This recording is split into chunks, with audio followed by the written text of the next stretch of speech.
2라운드는 중앙의제를 지역의 시각에서 바라보는 시간인데요.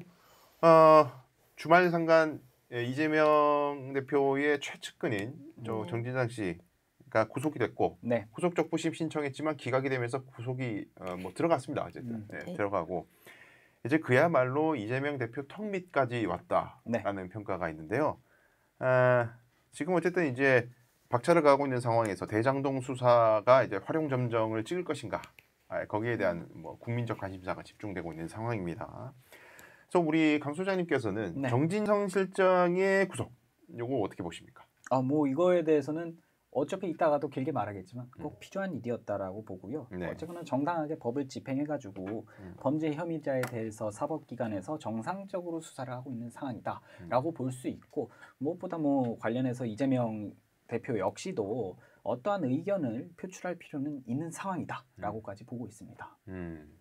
우리 위원장님은 총평 어떠세요? 국속 관련해서? 의견은 이미 계속 얘기하고 있는데 아무 관계가 없다라고 일단은 얘기를 하고 있는데요. 제가 보니까 이번 정진성 실장 구속은 구체적인 증거 없이 어떤 전원으로 이렇게 이루어지고 있다는 점, 그 다음에 또 언론에서는 이분이 이재명 당대표 최측근이란 걸 부각시켜서 마치 두 사람 간의 어떤 관계에 문제가 있는 것들을 부각시키는 부분이 저는 명백히 정치 수사고 검찰이 수사기관인지 소설가 집단인지 알 수 없는 그런 인상을 계속 받고 있습니다. 대장동 수사의 포커스가 저는 계속 이상한 쪽으로 가고 있다고 보거든요. 그래서 아무튼 이번에 정진석 실장의 구속은 저희가 여전히 검찰 공화국이라고 하면서 살고 있는 곳에 그것을 증명하는 어떤 예가 아닌가 그렇게 생각합니다. 네, 자 그러면 지금 말씀하신 취지대로 민주당은 어쨌든 야당 탄압이다, 이재명 죽이기다 이런 시각을 가지고 강력 반발. 물론 조금 내부 분위기가 묘하게 바뀌는 분위기는 있습니다.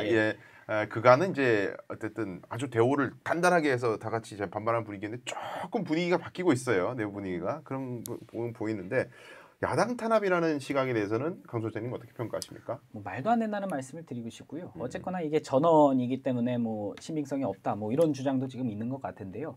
이게 확실히 따져야 되는 게 유동규와 남욱이 입을 다물고 있을 때 그때는 수사에 거의 진전이 없었죠. 근데 유동규와 남욱이 석방 이후부터 입을 활발히 열고 난 다음부터는 실질적인 수사들이 이루어지고 있습니다. 그러니까 여기서 무슨 말씀을 드리고 싶냐면 어쨌거나 유동규와 남욱이 이제 민주당 입장에서는 진술을 뒤엎었다지만 진술을 뒤엎고 난 뒤에 실제로 정진상 실장, 그다음에 김용 부원장을 향한 압수수색, 체포영장, 그다음에 구속영장, 그리고 어제 있었던 구속 적부심까지 모두 검찰이 이기고 있는 상황입니다. 근데 이 어쨌거나 검찰에서 청구하고 법원에서 판단을 하는 상황인데 구속영장 청구에 대해서도 내용이 나왔으면 어느 정도 검찰에서는 정진상 실장과 그다음에 김용 부원장의 범죄 혐의에 대해서도 소명을 충분히 했을 것이고 알아보니까 8시간이 넘는 시간 동안 심의를 했다라고 했으면 이 방어권 역시도 충분히 보장된 상황이라고 보는데 그 상황에서도 어쨌거나 우리 법원에서는 수사의 필요성을 인정했다. 그리고 그 내용 안에서 봤을 때는 이게 이재명 대표 측에서 주장하던 것처럼 단순히 소설을 쓰는 내용은 절대 아니다. 그런 말씀을 드리고 싶고 그 다음에 한 가지 말씀을 더 드리고 싶습니다. 자, 한동훈 장관이 하신 말씀인데요. 성남시라는 지방자치단체에서 벌어진 다양한 지역 토착 비리 범죄 혐의들에 대한 통상적인 수사다. 제가 여기서도 이제 좀 덧붙이고 싶은 부분들이 이 지역 토착 비리에 엮여 있는 세력들이 시간이 지나서 정말 우연하게 민주당의 그 지도부가 됐다고 하더라도 간부진이 됐다고 하더라도 이 사람들에 대해서 수사하는 게 지역 토착 비리 세력들에 대한 수사지 어떻게 민주당 자체에 대한 수사라고 볼 수 있겠습니까? 그러니까 저는 그 맥락에서 봤을 때에도 전혀 맞지 않는 말들을 하고 있다. 그러니까 이게 야당 탄압이라고 보기에는 사실 검찰 입장에서도 여러 가지 진술을 확보하고 분명히 그 진술만 있을 거라고 생각하진 않습니다. 법원에서도 파악했을 때 어느 정도 진술을 뒷받침하는 CCTV 증거라든지 실제로 유동규 사건과 관련해서는 관련 내용들 이를테면 CCTV로 유동규의 입차 기록이나 출차 기록이 확인되었다든지 이런 내용들을 뒷받침한 걸로 아는데요. 그런 걸 토대로 법원에서 이렇게 판단을 하고 있는데 단순히 검찰 공화국이고 검찰이 소설을 쓰고 있다고 하는 거면 지난번에도 드렸던 말씀처럼 민주당은 우리 법원 자체를 부정하고 싶은 건지에 대해서 한번 여쭤보고 싶고요. 자, 우리 이제 그 시청자분들이 이게 대장동 이슈는 너무나 거대하고 등장인물도 정말 많고 구도가 복잡해서 뉴스 팔로우하기가 굉장히 어려워가지고 아주 간단하게만 제가 요약을 아주 핵심만 요약을 좀 드리면 어쨌든 성남시장 당시죠. 이재명 성남시장 당시에 있었던 일에 관해서 대장동, 뭐 백현동, 미래신도시 뭐 등등 대규모 어떤 공공주택 개발과 관련된 비리가 있는 것이 아니냐라는 이제 의혹으로 시작된 것이고, 이제 핵심은 세 가지입니다. 어쨌든 이 공공이 개발하는 사업이 아니라 민간과 공공이 같이 개발을 하는 것으로 바뀌는 이게 이제 특혜다라고 보는 시각에서 그런 특혜를 준 사람이 누구냐, 누구냐라는 문제 하나, 그다음에 특혜를 줬다면 그 대가는 무엇이었나, 이 두 가지 정도로 크게 요약을 할 수가 있겠는데, 작년부터 계속해서 수사가 이제 진행이 되면서 어쨌든 기소가 되고 마무리됐던 어느 정도에서는 특혜가 있었다라는 건 팩트.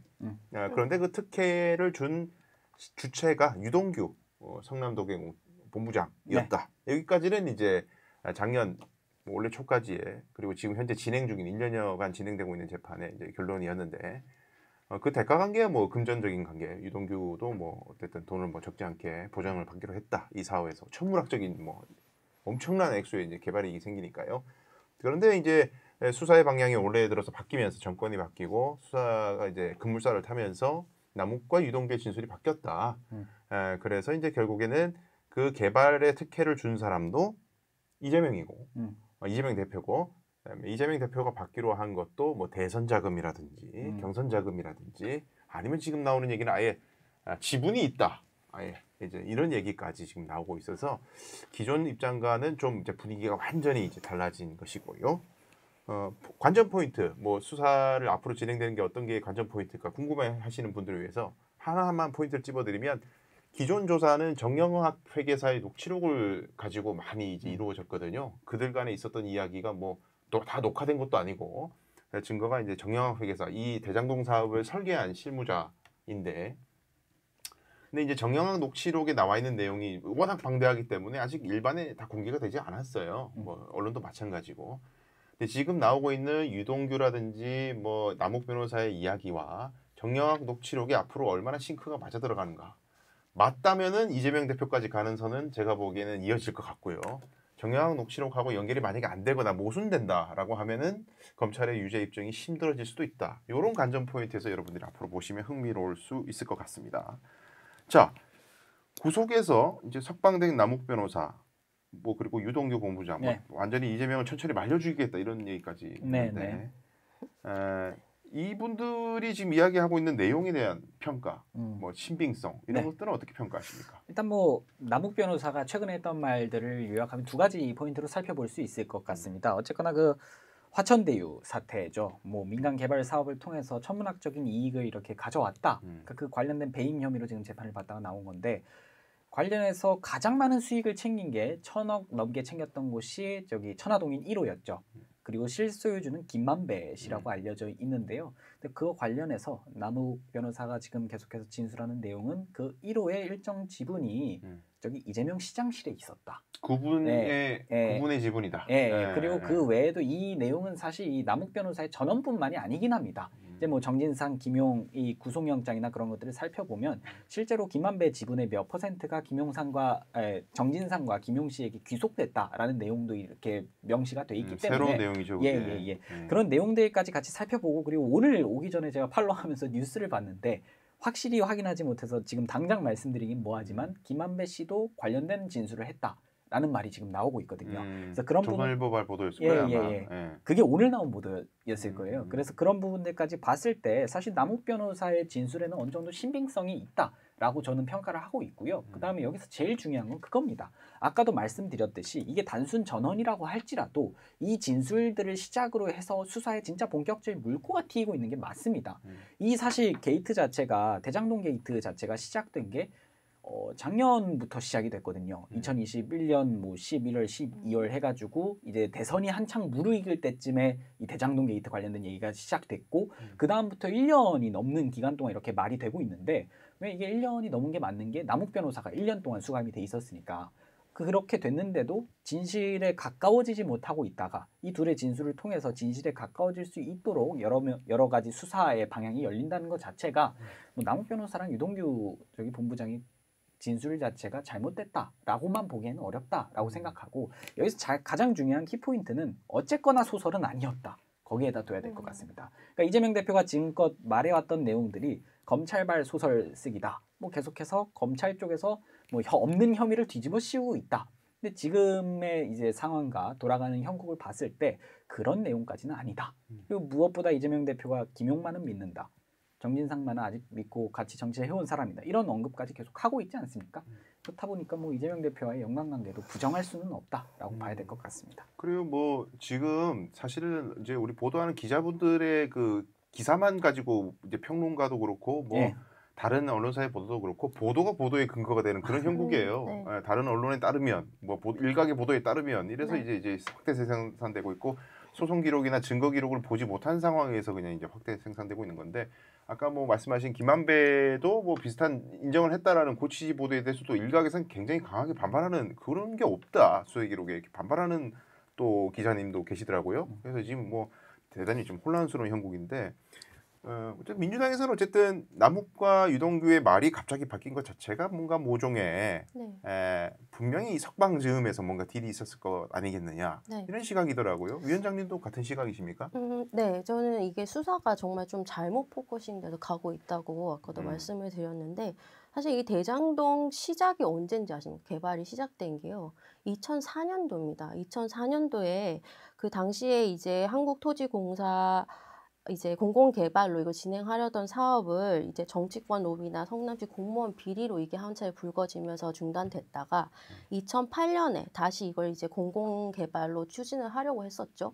그런 과정에서 이제 그 당시에 또 이명박 대통령이 이것을 이제 또 민간이 해야 된다는 취지의 발언들을 하면서 이게 또 공공개발을 다시 민간 개발로 돌리려는 그런 게 아닌가 하는 그런 지점들이 있었어요. 그러다가 2010년에 이재명이 성남시장이 당선이 되면서 이 개발 이익을 보니까 민간으로 전부 다 갈 뻔한 개발 이익을 이재명 성남시장이 50%를 환수하는 뭐 퍼센트에 대해서는 제가 지금 정확하게 말씀 못 드리겠지만은 그래서 환수 조치를 해서 이걸 또 본인의 성과로 그렇죠. 이제 또 그렇게 대선 과정에서 네. 얘기를 했었고 여기에 대해서 뭐 이게 뭐 잘못된 지출이었다 하는데 이거 이미 또 다 이익을 환수했다는 게 이미 또 법원에서 결정이 났잖아요. 거기에 대해서는 허위가 아니라고 이미 판결이 났던 부분이 있는 거고 어쨌든 제가 보고 있는 관점은 이 모든 과정에 있어서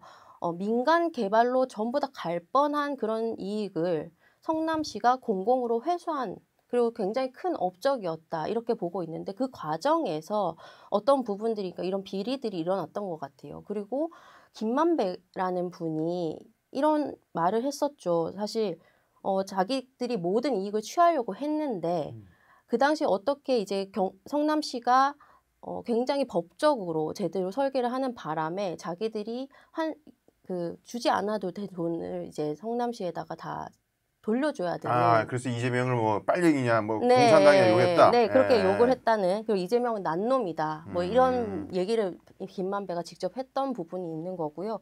그리고 나서 이제 또 지난 2021년에 남욱이 이제 JTBC랑 인터뷰하는 게 나왔었어요. 거기에서 이 남욱이라는 분이 이 개발 과정에 있어서 로비를 담당을 했던 사람이잖아요. 근데 이 사람이 12년간 이재명이라는 사람 접근을 했지만 씨알도 안 먹히더라. 이런 발언을 직접 했었거든요.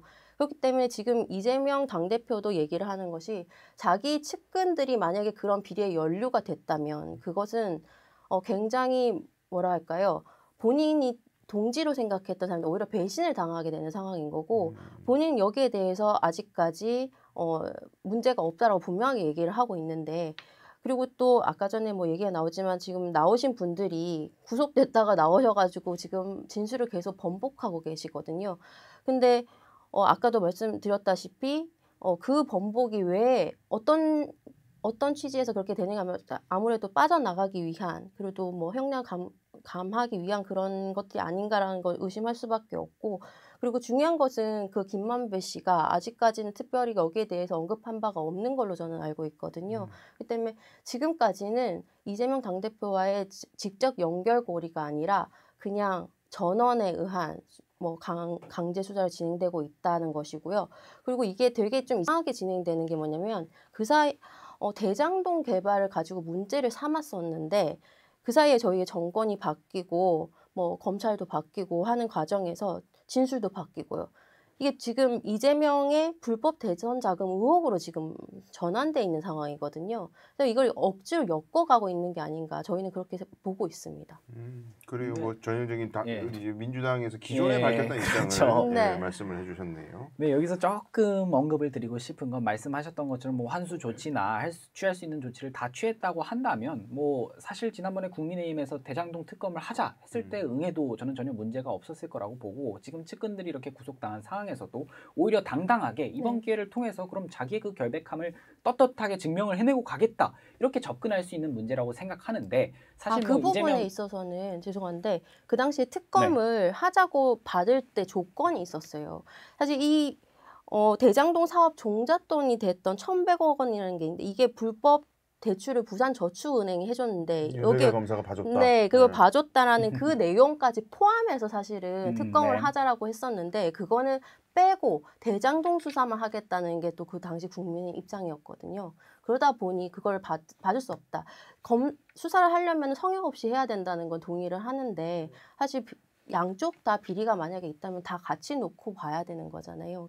그렇기 때문에 그 당시 특검은 진행되지 않았죠. 얼마든지 사실 그걸 포함한다면 저희는 특검한다는 의사는 계속 밝혀왔거든요. 여기에 이제 조금 더 붙여서 말씀드리고 싶은 부분들은 어쨌거나 불법 대선 자금 이 정황이 제가 봤을 때는 대장동 게이트에 대한 폭넓은 수사를 펼치다가 이거와 관련된 정황을 발견했다라고 볼 수가 있고 이 정황을 발견하고도 그거에 대해서 수사를 하지 않는다면 그거는 오히려 이 검찰의 직무유기라고밖에 볼 수 없는 상황이라고 봅니다. 사실 오히려 지금 이 대장동 게이트와의 연관성보다도 제가 봤을 때 지금 상황에서 이재명 대표와 관련돼서 가장 조금 빠르게 혐의화될 수 있는 부분이 이 불법 정치자금 부분이라고 생각을 하는데요. 관련돼서는 유동규 본부장부터 시작해가지고 굉장히 구체적인 증언이 나오고 있는 상황입니다. 그런 증언을 바탕으로 해서 수사기관에서 수사를 하는 건 당연한 그 절차라고 생각을 하고 무엇보다 정진상 실장과 김용 부원장이 이제 그 구속되는 그 직접적인 원인 중에 하나이기 때문에 그런 부분에 대해서는 이재명 대표가 어쨌거나 조금 입장을 밝히고 갈 필요는 있다라고 보는 겁니다. 왜냐하면 그 불법 정치 자금을 받았고 이재명 대표가 몰랐다 하더라도 그 불법 정치 자금이 어디에 쓰였는지 그리고 그때 선거에 나왔던 후보가 누군지가 가장 중요한 거라고 생각을 하는데 지금 지목되고 있는 게 이재명 성남시장 재선 시절부터 시작해가지고 대선 경선 준비 자금까지로 이렇게 정말 몇십억 원이 이렇게 융통이 되고 쓰여졌다. 근데 사실 그 정도의 액수가 정말 그 선거 캠프에서 쓰여졌다고 한다면 후보가 모를 수가 없는 구조이기 때문에 그거와 관련된 최소한의 해명 아니면 입장 표명 정도는 필요한 상황이라고 보는 겁니다. 참 안타까운 게 예전에 저희 민주당이 선거할 때 비용적인 측면에서 어렵다라고 생각을 해서 자꾸 이렇게 뭔가 받았을 거라고 생각을 하는데요. 저희 지금 저희 이재명 당대표도 얘기를 하잖아요. 저희 선거 자금에 있어 부족한 부분이 없었고 그리고 거기에 대해서 받은 바도 없다라고 얘기를 하고 있는데 만약에 거기까지는 말씀하셨죠. 예를 들어서 알지 못하는 경로, 예를 들어 후원으로 들어올 수는 있는 부분이 있는데 후원으로 들어왔는지 여부에 대해서는 다 확인할 수는 없겠지만 뭐 조사하면 나오겠죠. 그렇지만은 그것을 어떤 의도적으로 받은 그런 일은 전혀 없다라고 얘기를 하고 있거든요. 이게 부족해서 받았을 거라는 추측으로 접근하면 굉장히 위험한 말이 되는 거고요. 저희가 지금 계속해서 접근하고 있는 부분은 어쨌거나 불법 선거 자금, 이게 선거를 치러보셔서 아시겠지만 선거 비용 내에서 지출할 수 있는 범위가 있고 선거 비용 외에서 지출할 수 있는 범위가 있지 않습니까? 근데 지금 사실 이재명 대표 불법 선거 자금으로 지목되는 부분들은 사실 선거 자금 외를 넘어서서 불법 선거 자금 정도로 봐야 돼요. 그러니까 지금 남욱 변호사나 유동규 본부장이 증언을 하고 있는 내용에 따르면 지역 종교인들에게 이렇게 나눠주거나 어쨌거나 정말 불법적으로 이렇게 유통이 돼가는 과정이기 때문에 그런 과정에 대해서 뭐 이재명 대표가 기자회견을 통해서 자기가 안 받았다고 말했지만 지금 또 상황이 달라졌지 않습니까? 그때는 유동규 본부장의 진술만이 나온 상황이었고 지금 남욱 이제 변호사의 진술을 통해서 굉장히 구체적으로 몇 년부터 얼마씩 줬다는 게 나온 상황에서는 오히려 이거에 대해서 한 번 더 언급할 필요가 있죠. 그리고 정말 본인이 당당하다면 그거에 대해서 오히려 당당히 그것마저도 안 받았다 이렇게 말씀을 하면 되는 문제 아닙니까? 근데 매번 이러시는 것 같아요. 받지 않은 사람한테 받지 않음을 증명하라고 하면 어떻게 증명을 하죠? 근데 어떻게 그러면 애초에 그 정말 뭐 말씀대로 말만 있었다고 생각을 해봅시다. 남욱 네. 변호사가 진술만을 통해 가지고 법원에서 그 영장을 통과시켰을까요? 저는 그렇게 생각하지 않습니다. 어쨌거나 아까부터 말씀드리는 게 남욱 변호사의 진술이 결정적이었을 수는 있지만 그걸 진술을 조금 실체화하고 뒷받칠 수 있는 어느 정도 부분에 대해서는 검찰이 분명히 소명을 했을 거라고 생각하고 지금 수사 중인 사안이기 때문에 그 증거들을 전부 다 밝힐 수 없는 상황이라고 생각을 하는 겁니다. 그러니까 이게 단순히 검찰에서 그 용의선상에다 두고 수사를 벌이는 상황이 아니라 용의선상에다 두고 압수수색을 하고 그 사람들을 구속시키고 구속 상태에서 수사를 시키는 상황에서 법원은 어쨌거나 지금껏 계속 검찰의 손을 들어줬다는 거, 그게 암묵적인 게 아니죠. 공식적으로 수사의 필요성을 인정한 거라고 해석을 할 수 있기 때문에 그 맥락에서는 오히려 본인이 해명할 필요가 있는 거죠. 여기서 만약에 김용 부원장이나 저기 정진상 실장이 구속당하지 않았다, 뭐 그렇다고 한다면 정말 검찰에서 무리한 수사를 했겠다라고 볼 수 있겠지만 지금 상황에서는 오히려 검찰에서 필요한 수사를 하고 있다고 검찰을 견제할 수 있는 법원에서도 인정을 하고 있는 상황이기 때문에 말씀하신 것처럼 안 받았다고 했는데 안 받은 측에서 증명해야 되는 상황이랑은 조금 거리가 있다라고 생각을 합니다. 저는 진짜 필요한 수사는 안 하고 지금 엉뚱한데 계속 겨냥하고 있는데 사실 대장동 사건으로 인해서 나왔던 게 사실 곽상도 의원부터 해가지고 50억 클럽이죠. 여기에 대해서는 전혀 진척이 일어나고 있지 않아요. 그리고 이미 돈을 받은 게 증명이 됐지 않습니까? 이 부분은 사실 왜 놓치고 가는지 그게 참 좀 안타까운 부분이고, 그리고 이 부분은 사실은 정치 수사라고 볼 수밖에 없는 게 저희 민주당 과거부터 노무현 대통령부터 해가지고 이런 일들로 해서 억울하게 그렇게 당한 부분들이 한두 번이 아니잖아요. 그렇기 때문에 이 부분은 사실은 어떻게 해야 될까요? 뭐 수사는 강행하면은 사실 힘이 없죠. 그리고 기소권도 다 검찰들이 갖고 있고, 그리고 정황 증거든 어떤 증거든 그걸 가지고 따진다고 하면은 사실은 빠져나갈 수 있는 구멍이 별로 없는 상황이죠. 근데 어떤 부분이 억울하게 당했던 부분일까요? 노무현 전 대통령. 잠깐만, 지금 네. 논의가 너무 넓어지면 안 돼요. 예, 네. 논의가 너무 지금 시간이 러닝타임이 다 돼가서. 예. 그렇게 되면 이제 옛날 뭐 노무현 대통령 사건이라든 이런 것이 다 소환되면 이 의제가 너무 커지고요. 아니 그러니까 저는 마지막으로 그러면 딱 한마디만 드리겠습니다. 이게 뭐 검찰에서 마치 증거 조작을 한다는 듯이 받아들여질 수가 있는데 그 설명하신 게 이렇게 뭐 가둬놓고 뭐 짜맞춘다라는 식으로 보면 안 되고요. 어쨌거나 검찰이든 이 기소나 이런 건 검찰에서 하지만 최종적인 판단은 법원에서 하는 상황입니다. 그러니까 옛날에 뭐 유죄 판결이 나오거나 그렇게 곤란한 상황이 있더라도 그건 법원의 판단이지 단순히 검찰에서 무리한 기소를 해가지고 정치적으로 뭐 조금 입지를 뺀다든지 그런 건 아니라는 거 좀 말씀을 드리고 싶습니다. 그래요. 뭐 제가 변호사고 현업에 있고 뭐 형사 사건도 수많이 하니까 또 많이 경험들이 있었고 하니까 어쨌든 뭐 구속영장이 발부된 사안에서 무죄되는 경우도 있어요. 네. 뭐 제가 열심히 싸워가지고 법원에서 뒤집어지는 경우도 드물지만 있습니다. 분명히 뭐 있는 거니까. 그리고 또 살펴봐야 되는 거고, 법원 입장에서는 범죄의 증명이 아니라 소명이라 가지고 이제 소명이라는 거는 100%는 아닌데 그런 의혹이 있는데 이걸 풀어주면 증거도 인멸되고 도망갈 수도 있으니까 일단 가둬놔야 된다. 이런 필요성이 있어서 이제 구속영장 발부하는 경우도 있기 때문에 지금 뭐 100% 이제 단언할 수는 없는 상황입니다만은 수사 기출을 주목해야 됩니다만은 어쨌든 관전 포인트 중에 또 하나 제가 짚어드리면 그 전문 증거 법칙이라는 게 있어요, 법에. 네. 그 전문 증거라는 게 전해 들은 증거라는 거거든요. 네. 그래서 뭐 예를 들어서 남욱 변호사가 나는 이런 말을 들었다. 뭐 김만배 씨가 이런 얘기를 하더라. 이런 얘기를 하면 김만배 씨 원래 말한 김만배 씨가 법정에서 그걸 인정하지 않는 한 이게 증거 능력이 없어요.